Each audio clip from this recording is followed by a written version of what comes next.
উচ্চ মাধ্যমিকের রেজাল্ট 7ই মে। আগামী মে উচ্চ মাধ্যমিক পরীক্ষার রেজাল্ট প্রকাশিত হবে।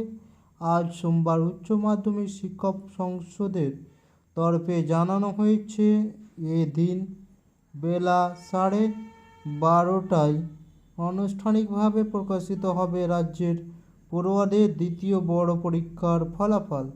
সেদিন দুপুরে 2টো থেকে অনলাইন রেজাল্ট দেখতে পারবেন পড়ুয়ারা। তবে সেদিন মার্কশিট এবং সার্টিফিকেট দেওয়া হবে না।